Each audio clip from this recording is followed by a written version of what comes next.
স্বাতীদি কোথাও যাচ্ছ কি? ছজনে মিলে চলো, মজা হবে দারুণ। হাই করো। হাই।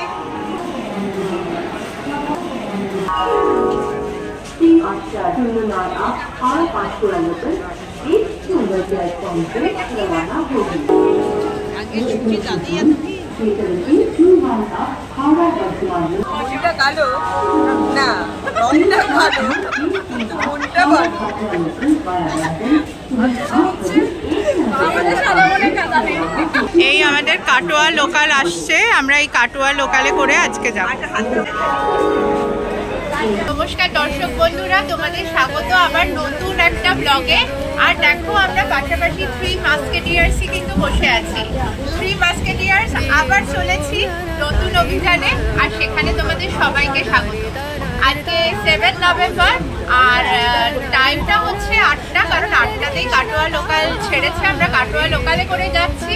আর কাটোয়া লোকালের জার্নি তোমরা আগেও দেখেছো, বর্ধমান যেতে গেলে অপশন কিছু নেই। আর আমরা তাড়াতাড়ি পৌঁছতে চাইছি এমন একটা জায়গায় যার হিস্টোরিক্যাল ইম্পর্টেন্স আছে, সেটা তোমাদের অবশ্যই দেখাবো।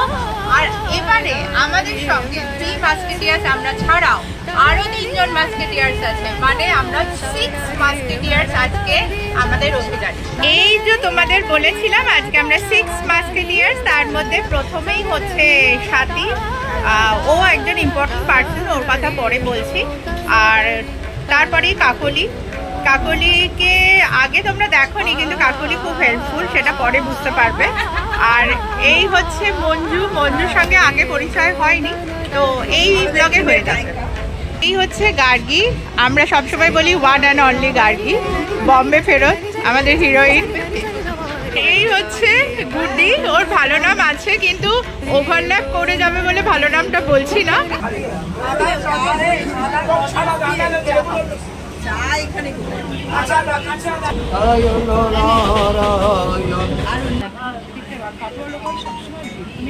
$37,915 আমরা কাটোয়া আপ লোকালে যেটা আমরা যাচ্ছি। এখন আমরা বালিতে এসে উপস্থিত হয়েছি, তোমাদের সেই ট্রেন শিডিউলটাই দেখানোর চেষ্টা করছি। আমাদের ট্রেন জার্নি মানেই তো খাবার চলতেই থাকে, তো আমরা এটা খাবার শুরু করলাম। দেখো চিড়ে ভাজার প্যাকেট আর বাদাম ভাজার প্যাকেট। তো আমরা 6 জন আছি, 3টে করে নেওয়া হয়েছে, এরপরে তো আসতেই থাকবে। সেকেন্ড আইটেম না থার্ড আইটেম এসে গেছে আমাদের। দেখো ঝালমুড়ি ভালো মেখেছে, কিন্তু আবার একটা স্পুন দিয়েছে, বিশাল ব্যাপার। আর গার্গীর হাতে ঝালমুড়ি আছে, মানে আমি আগে ছবিটা তুলে নি, কারণ বলতে পারছি না কতক্ষণ থাকবে। স্বাতীদি নরম চিড়ে ভাজা চাইছিল, তাই 2 প্যাকেট চিড়ে ভাজা নিয়ে বসে গেছে। 2 প্যাকেট চিড়ে ভাজা শেষ করবে। আর ও আচ্ছা, এখানে আবার 2টো মুড়ি।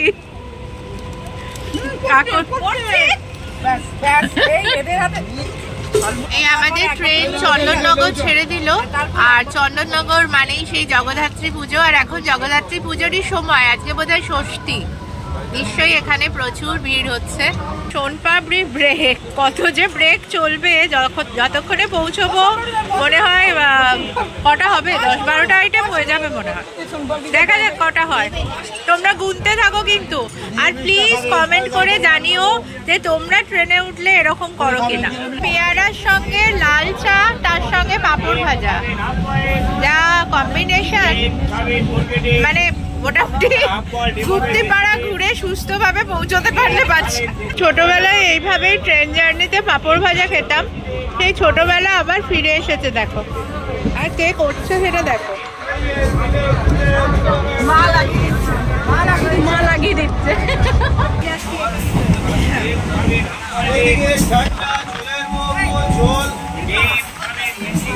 এবারে ডিম সেদ্ধ, যদিও আমি ভেজিটেরিয়ান, কিন্তু যারা ননভেজ খায় তাদের জন্য নেক্সট আইটেম হচ্ছে ডিম সেদ্ধ। তো চলো তোমরাও এনজয় করতে থাকো। Welcome to Guptipara. তো গুপ্তিপাড়ায় আমরা চলে এসেছি। এই দেখো এরা 4 জন, আর সঙ্গে গাড়ি চলে যাও। তো আজকে আমি তোমাদের বলেইছিলাম যে 6 মাস্কেটিয়ার্স। আমাকে তোমরা দেখতে পাচ্ছ না, আমি ক্যামেরার পেছনে অ্যাজ ইউজুয়াল। আর এই 5 জন আমরা আজকে চলে এসেছি গুপ্তিপাড়া। গুপ্তিপাড়া আমি তোমাদের ঘুরিয়ে দেখাবো। ওয়েলকাম বন্ধুরা, আমরা এখন গুপ্তিপাড়ায় এসে পৌঁছেছি 6 জনে। আগেই ছবি টবি তোলা হয়ে গেছে, আর এখন আমরা একটু ব্রেক নিচ্ছি কারণ এনার্জি গ্যাদার করছি। আমরা গুপ্তিপাড়া আজকে ঘুরে দেখবো, তার সঙ্গে আর একটা তোমাদের জন্য সারপ্রাইজ আছে, সেটা তো মিস করা যাবেই না। ব্লগটা না কেটে তোমাদের পুরোটা দেখতে হবে, কারণ গুপ্তিপাড়ায় অনেক সুন্দর সুন্দর স্পট আছে যেগুলো তোমাদের দেখাবো। আর এটা হিস্টোরিক্যাল একটা শহর, অনেক পুরনো শহর, এবং এখানে রাস উৎসব খুব বিখ্যাত। তো আমরা ওই রাস মঞ্চ নিশ্চয়ই থাকবে, এবং সেখানে বৃন্দাবন জিউ একটা মঠ আছে, সেই মঠে 4টে মন্দির আছে, সেই 4টে মন্দিরও আমরা ঘুরে দেখবো। এছাড়াও দেখা যাক আরও কী কী স্পট আছে। তোমরা তো সঙ্গে আছোই, তাহলে একটু পরেই আমরা টোটোয় করে যাব, বিভিন্ন স্পটগুলো দেখবো আর তোমাদেরও দেখাবো।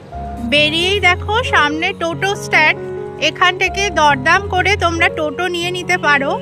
আর আমরা তো কাটোয়া লোকালে এসেছি, তাড়াতাড়ি পৌঁছে গেছি। তো গুপ্তিপাড়াটা আজকে মনে হয় পুরোটাই ঘোরা হয়ে যাবে, আর তারপর আমরা যাব একটা নতুন ডেস্টিনেশনে, একটা অফবিট ডেস্টিনেশনে। আমরা প্রথমে কোথায় যাচ্ছি? জগন্নাথের মাসির বাড়ি যাচ্ছি। জগন্নাথের মাসির বাড়ি, বাহ। তো চলো আমরা এখন জগন্নাথের মাসির বাড়ি যাই। সামনে সাথীদি বসে আছে, মুখটা দেখানো যাচ্ছে না, একটু ক্লোজে আসছে। আর আমার পাশে মঞ্জু, আর এদিকে ওয়ান অ্যান্ড অনলি, আর মাঝখানে হচ্ছে কাকলি, আর এদিকে গুড্ডি। টোটোয় আমরা 6 জন আছি, আমরা পিছনে 5 জন আছি, আর সামনে সাথীদি আছে। আমরা এখানে বিভিন্ন স্পটগুলো ঘুরে দেখব। আর এখানে তোমরা যদি আসতে চাও, তাহলে আমরা যে টোটোয় যাচ্ছি সেই ভাইয়ের নাম্বার আর তার নামটাও আমরা বলে দেবো, ডেসক্রিপশন বক্সে থাকবে। আর অবশ্যই এখানে যেটা রেট ওনারা বললেন সেটা হচ্ছে ঘন্টায় 200 টাকা। তো 1 ঘন্টা লাগুক বা 1.5 ঘন্টা লাগুক, সেই অনুযায়ী আমাদের পে করতে হবে। আর আমরা প্রথমেই যাচ্ছি জগন্নাথের মাসির বাড়ি। এটা কিন্তু পুরীতে নয়, এটা গুপ্তিপাড়ায়, সুতরাং দেখতে থাকো ব্লগটা। এই হচ্ছে সীতারাম ওঙ্কারনাথ মিষ্টান্ন ভান্ডার, অনেক পুরনো গুপ্তিপাড়ার। আর এখানে গুফো সন্দেশ খুব বিখ্যাত। গুফো সন্দেশ এখন আছে কিনা জানি না, তবে তোমরা যদি গুপ্তিপাড়ায় আসো তাহলে এই মিষ্টির দোকান থেকে অবশ্যই মিষ্টি কেনো। আর এটা হচ্ছে একদম জগন্নাথ দেবের মাসির বাড়ির উল্টো দিকেই। তোমাদের বলেছিলাম দেখাবো অবশ্যই। আর গুপ্তিপাড়ার উল্লেখযোগ্য হচ্ছে গুফো সন্দেশ। এই গুফো সন্দেশ, প্লেট ভর্তি গুফো সন্দেশ। তোমাদের লোভ লাগছে নিশ্চয়ই, আর খেতেও তো দেখে তো মনে হচ্ছে লোভনীয়, খেতেও নিশ্চয়ই ভীষণ সুন্দর হবে। তো দেখা যাক, আমরা তো ট্রাই করবোই। সবাই দেখবে, দাদু বলবে? আচ্ছা তুমি 7টা দাও। তুমিও একটু বলো, তোমার মুখে দর্শকরা শুনুক। আমার ছেলের কাছে জেনে নাও, আমার ছেলের কাছে জেনে নাও। তুমিও তো জানো, তুমি আরো বেশি জানবে, তুমি বলো একটু। এখন সৌরভ গাঙ্গুলি গুপো সন্দেশ নিয়ে মাতামাতি করছে না টিভিতে? গুপো সন্দেশ নিয়ে? হ্যাঁ হ্যাঁ সেটাই। আর এটা তো তোমাদের গুপ্তিপাড়ার একটা ঐতিহ্য, তাই তো?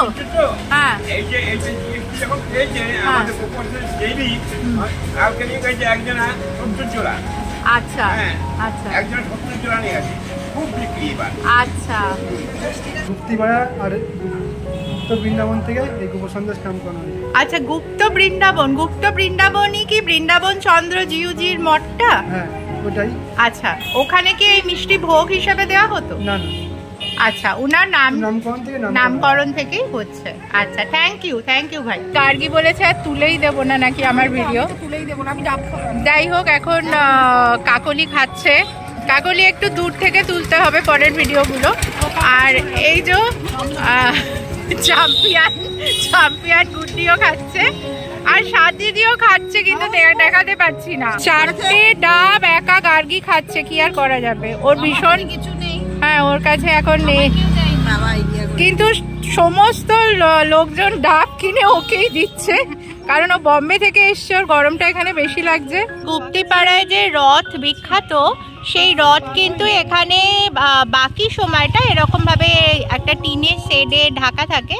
তো সেটা আমি আগেও ছবিতে দেখেছিলাম আর তোমাদের জন্যও দেখাচ্ছি। দেখো এটা ঢাকা আছে এখন, আর রথের সময় এটা অবশ্যই এখানে রথ বিখ্যাত এবং জগদ্ধাত্রী পুজো এখানে বিখ্যাত, যেরকম চন্দননগরে বিখ্যাত।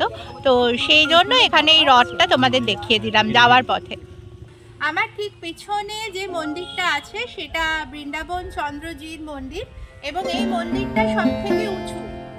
এবং এই মন্দিরের সঙ্গেও আমরা যেটা দেখব কৃষ্ণচন্দ্রের মন্দির, রামচন্দ্রের মন্দির এবং চৈতন্য মন্দির। এই চারটে মন্দিরের সমন্বয়ে এই বৃন্দাবন চন্দ্র জিউ মঠ তৈরি হয়, এবং এটা একটা উঁচু পাঁচিল দিয়ে ঘেরা আছে। আসলে গুপ্তিপাড়া যে ব্যাপারটা সেটা হচ্ছে, গুপ্তিপাড়া অঞ্চলটা অ্যাকচুয়ালি হুগলার যে জঙ্গল হয় না, সেই জঙ্গল দিয়ে ঘেরা ছিল, লোকচক্ষুর আড়ালে ছিল, আর সেই জন্য এটাকে গুপ্তপল্লী বলা হতো।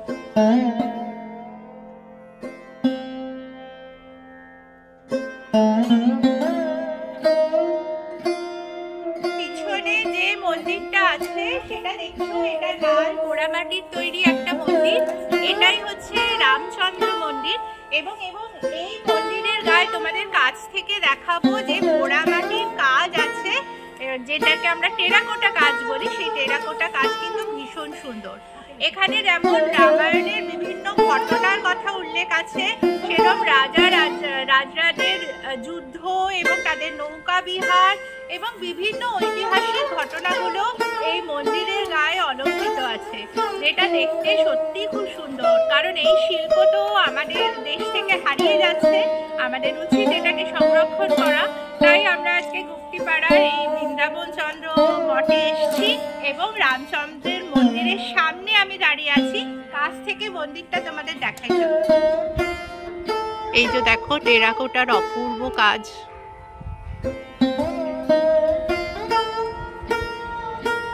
এটা খিলানের মতো দেখো।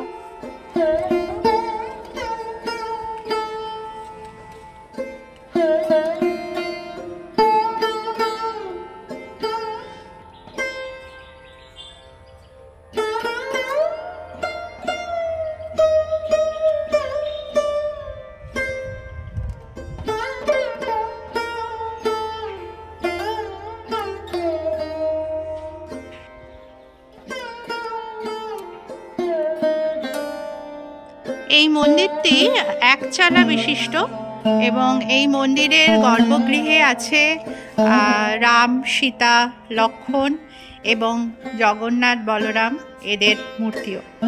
গর্ভগৃহে মূর্তি আমরা দেখতে পাচ্ছি, মাঝখানে রাম, সীতা এবং লক্ষ্মণ, আর সামনে দেখো হনুমান দাঁড়িয়ে আছে। টেরাকোটার অনেক কাজ কালের গর্ভে বিলীন, অনেক কাজই নষ্ট হয়ে গেছে, তবে যেটুকু আছে সেটুকুও কিন্তু আমাদের সম্পদ।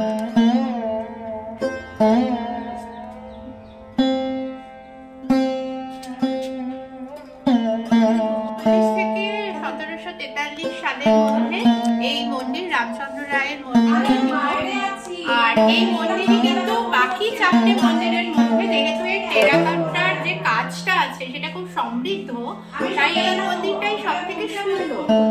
আর এই মন্দির প্রতিটা মন্দিরই এখন 1951 এর পর আর্কিওলজিক্যাল সার্ভে অফ ইন্ডিয়ার আন্ডারে, এবং তারাই এটা রক্ষণাবেক্ষণ করে থাকে।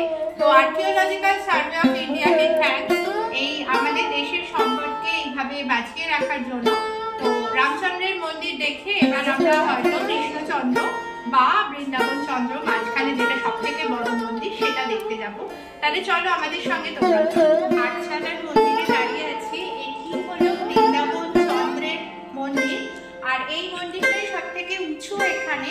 এবং এটা যেটা শোনা যায়, কথিত আছে যে কোকলা পাতা দিয়ে একটা সপ্তকী সরস্বতী নামে একজন সাধক, সে কোকলা পাতা ছাউনি দিয়ে এখানে একটা সাধন স্থল তৈরি করেন। পরবর্তীকালে শান্তিপুরে একজন ব্রাহ্মণ নদীতে চান করতে গিয়ে একটি নিম কাঠের মূর্তি পান, এবং সেটাকে উনি নাম দেন বৃন্দাবন চন্দ্র। বৃন্দাবন চন্দ্র নাম দিয়ে তিনি ওটার নিত্য সেবা করতে থাকেন। কিন্তু একদিন রাত্রে উনি কৃষ্ণেরই একটি রূপ, যার যেটিকে বৃন্দাবন চন্দ্র নাম দিয়েছিস। ওকে গুপ্তিপাড়ায় রেখে আয় এবং গুপ্তিপাড়ায় আমার নিত্য সেবা হোক। কিন্তু ব্রাহ্মণ সেই কথা শোনেননি। সুতরাং ক্রমাগত যেটা হতে থাকে যে ওনার ফ্যামিলি আস্তে আস্তে বিভিন্ন পার্সন, ওনার বউ, ওনার মেয়ে, জামাই প্রত্যেকেই প্রায় মারা যায়। তো তারপরে উনি কি করেন যে যেহেতু ওনার প্রাণ প্রতিষ্ঠা করেছিলেন ধুতিতে, সেহেতু উনি ওটা দিতে নির্বাহী ছিলেন এবং পরবর্তীকালে উনি গুপ্তিপাড়ায় এসে এই বৃন্দাবন চন্দ্র, যেটি নাম দিয়েছিলেন উনি, কৃষ্ণেরই একটি রূপ, তাকে এখানে প্রতিষ্ঠা করেন এবং সেই মন্দিরই আমরা দেখছি বৃন্দাবন চন্দ্রের মন্দির। এবং এখানে কৃষ্ণ দেবতাই প্রতিষ্ঠিত এবং এখানে ওনার নিত্য সেবা হয়ে থাকে। দেখো, এটা বৃন্দাবন চন্দ্রের যে ইতিহাস তোমাদের বললাম। আর গর্ভগৃহে এখানে যে মূর্তি আছে দেখো, এখানে বৃন্দাবন চন্দ্র আছে, শ্রী রাধিকা আছে, সামনে গরুর আছে, গরুর বসে আছেন এবং পিছনে জগন্নাথ, বলরাম, সুভদ্রা, এদেরও এখানে পুজো করা হয়।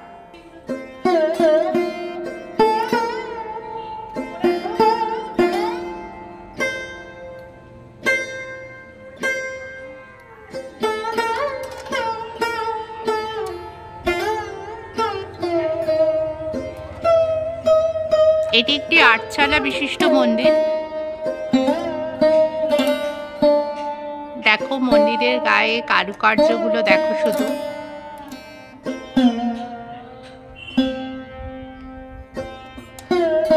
বৃন্দাবন চন্দ্র জিউজির মন্দিরে দাঁড়িয়ে আছি। ঠিক আমার বাঁদিকে পড়ছে রামচন্দ্রের মন্দির, যে মন্দিরটা আমরা এইমাত্র দর্শন করলাম। এটি রামচন্দ্রের মন্দির এবং এটি টেরাকোটার কাজে সমৃদ্ধ।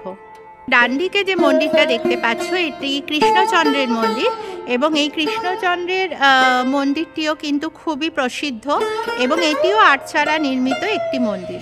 কৃষ্ণচন্দ্রজির মন্দিরে স্বাতীদি, গুড্ডি, মঞ্জু সবাইকেই দেখা যাচ্ছে। আমি এখন ওদিকেই যাচ্ছি। মন্দিরগুলো সব ইন্টার কানেক্টেড, মানে একটা মন্দিরে উঠলে তোমাকে আর নিচে নামতে হবে না।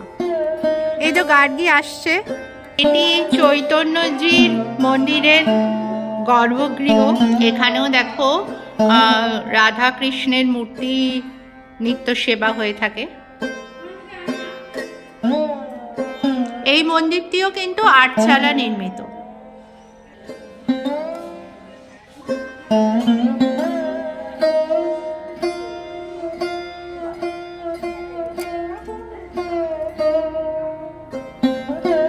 এটা হচ্ছে চৈতন্য মন্দির আর এই মন্দিরটা হচ্ছে সব থেকে পুরনো মন্দির।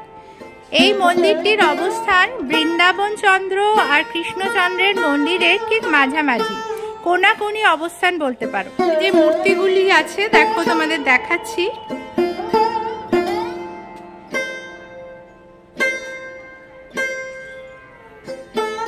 এই মূর্তিগুলো এখানে আছে এবং এখানে দেখো গর্ভগৃহে শ্রী চৈতন্য দেব আছেন। এই যে দেখো এখানে শ্রী চৈতন্য মহাপ্রভুর মূর্তি। দেখো এই যে ছোট তোরণ, এই ছোট তোরণ দিয়ে ঢুকেই আমি যদি তোমাদের ক্যামেরাটা ঘোরাই তাহলে সামনেই হচ্ছে দেখো বৃন্দাবন চন্দ্র জিউজির মন্দির, যেটা সব থেকে উঁচু মন্দির, আটচালা মন্দির। আর আমার ডান দিকে দেখো এইটা রামচন্দ্রজির মন্দির, যেটা আমি তোমাদের আগেই দেখিয়েছি, টেরাকোটার মন্দির। আর ঠিক আমার বাঁ দিকে এটি হচ্ছে কৃষ্ণচন্দ্র মন্দির, এটিও তোমাদের আলাদা করে দেখানো হবে।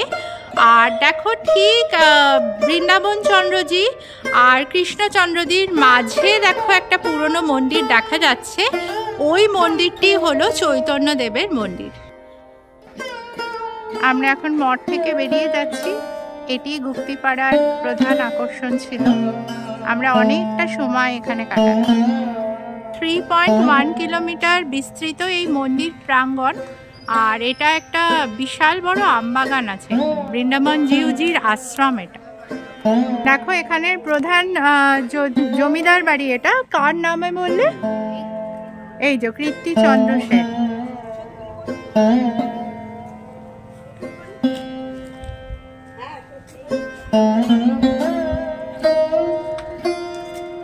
জমিদার বাড়িতে ঢুকছি আমরা।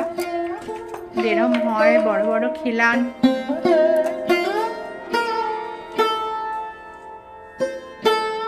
এখানে দেখো জগদ্ধাত্রী পুজোর আয়োজন হচ্ছে এবং সেখানে যে পূজা মণ্ডপ এদের, সেই পূজা মণ্ডপের সাজসজ্জা আরম্ভ হয়েছে।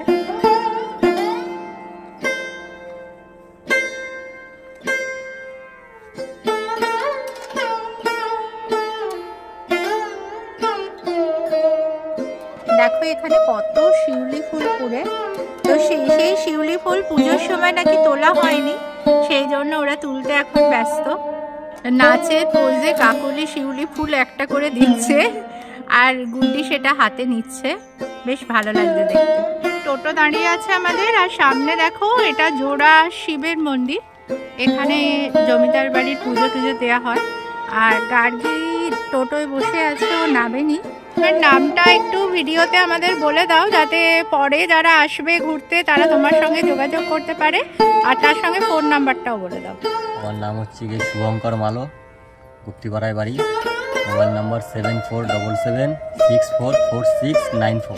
আচ্ছা, কার্ডও দিয়ে দিচ্ছি, অসুবিধা নেই। কার্ডও দিয়ে দিচ্ছে, কার্ডের নাম্বারও আমরা ডেসক্রিপশন বক্সে দিয়ে দেবো।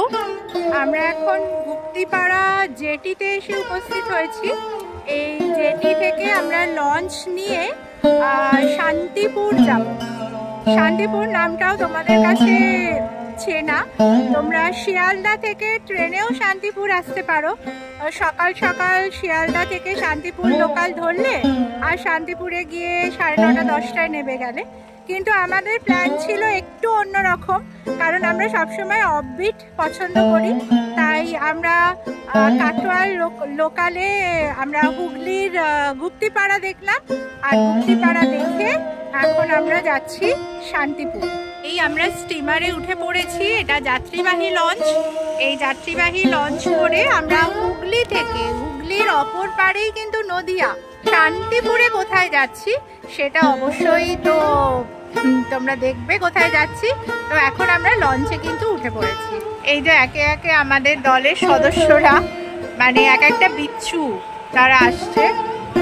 এই যে মেন বিচ্ছু ঢুকে গেল, আবার আমার পাশেই এসে বসলো। এই আর একটা ঢুকছে, এ এত চঞ্চল, বাপরে বাপ, নাচতে নাচতে স্টেজ থেকেই বেরিয়ে যায়। হইচই গ্রুপের আরেকজন হইচই, আর সাথী তো এখানে আগেই এসে বসেছে। আরে গাড়ি, এই বড় বড় যে 4 চাকার যে বাহনগুলো, সেগুলো কিভাবে পারাপার হচ্ছে।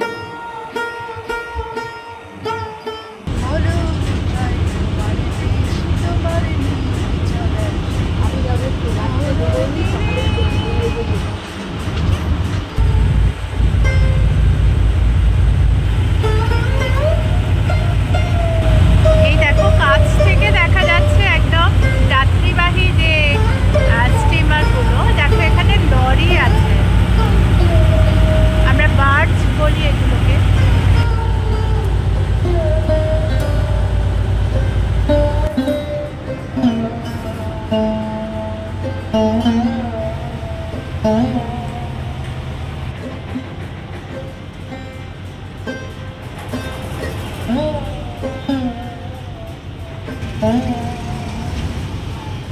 এটা ভালো না, এটা ভালো না, না না ওই হবে না। এই বেলটা খুব সুন্দর বেল। ভালো নয় তো গো, হ্যাঁ,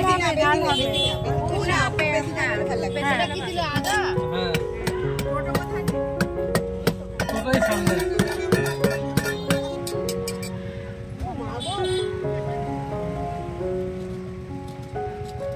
সেই বেল মাখা খেয়ে আমাদের গুপ্তিপাড়া যে দর্শন সেটা শেষ হলো। তাহলে পরের ভিডিওতে তোমরা কিন্তু শান্তিপুর দেখতে পাবে। তাহলে আজকের ভিডিও এই পর্যন্তই, দেখা হচ্ছে নেক্সট কোনো ইন্টারেস্টিং ভিডিওতে। সঙ্গে থেকো হিডেন মাইন্ডসে, আর অবশ্যই যারা এখনো সাবস্ক্রাইব করে ওঠোনি তারা সাবস্ক্রাইব করো চ্যানেলটা। তাহলে বাই।